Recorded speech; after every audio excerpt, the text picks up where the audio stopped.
Okay, to Mr. Aragon, I'm addressing this specifically to you dahil, to be honest, I'm tired, I'm hurting, and pagod na din akong mag-defend and proteksyonan yung nanay ko.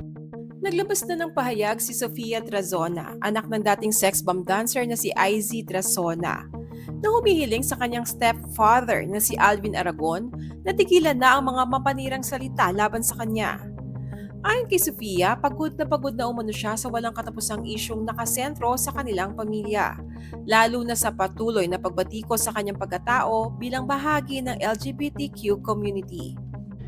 Okay, to Mr. Aragon, I'm addressing this specifically to you dahil, to be honest, I'm tired, I'm hurting, and pagod na din akong mag-defend and proteksyonan yung nanay ko.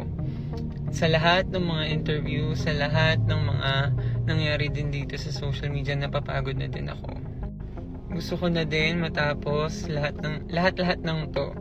And hindi ko din alam kung saan nanggagaling yung galit mo dyan sa puso mo. Kasi, to be honest, dapat naman, 'di ba, full of love tayo eh. Pero wala naman kasi talagang perfect na Christian. Pero at the same time, bakit wala nang grace, wala nang compassion, di mo kayang magbigay ng grace and compassion. Tapos, bakit kailangan mo sirain yung sarili mo? Bakit kailangan mo din ako sirain? And honestly, pagod na ako. Hindi ko alam kung kailan matatapos to. I even protected you sa isang interview. Hindi ko nga sinabi na sinakal mo ko, di ba? Pero yun talaga yung totoong nangyari. I even choked for how many seconds bago mo tinigil yung sakal na yun. Pero nung time na yun, hindi ko pinersonal yun dahil akala ko nung time na yun, normal lang yung ganung pagdidisiplina. Pero habang lumalaki ako, mali pala talaga yun. And pagod na ako. Tama na. And wala akong intensyon na sirain ka. Wala akong intensyon na masira yung family nyo.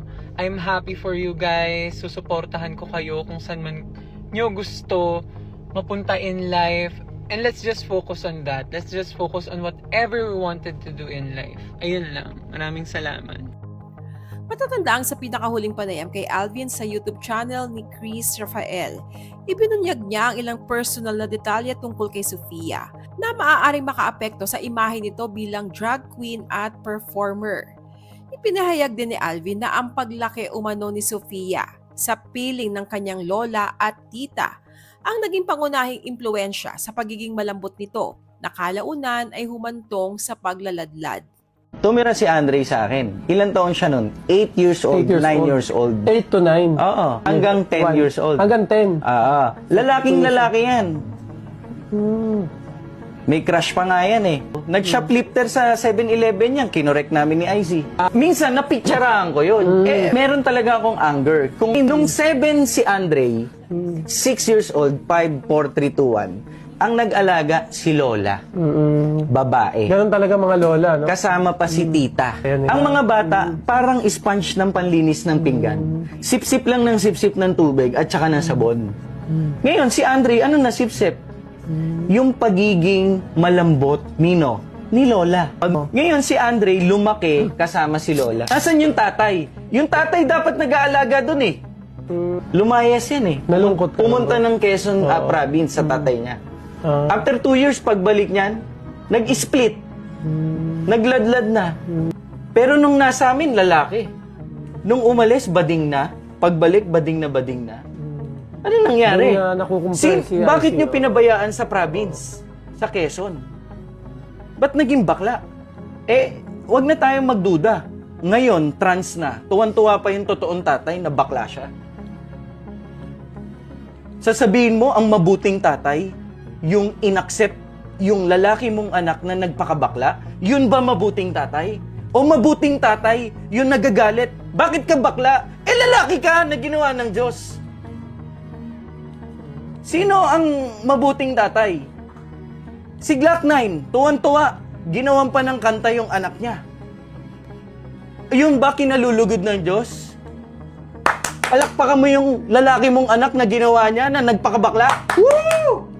Si Kay Brosas, tuwan-tuwa. Si Iyang Venerasyon, tuwan-tuwa. Tapos, sino yung tumatayo na kung anong tama sa mata ng Diyos? Na huwag kang magpakabakla. Kami ni IC, kami masama. My son is gay. Nung sinulat ko yun,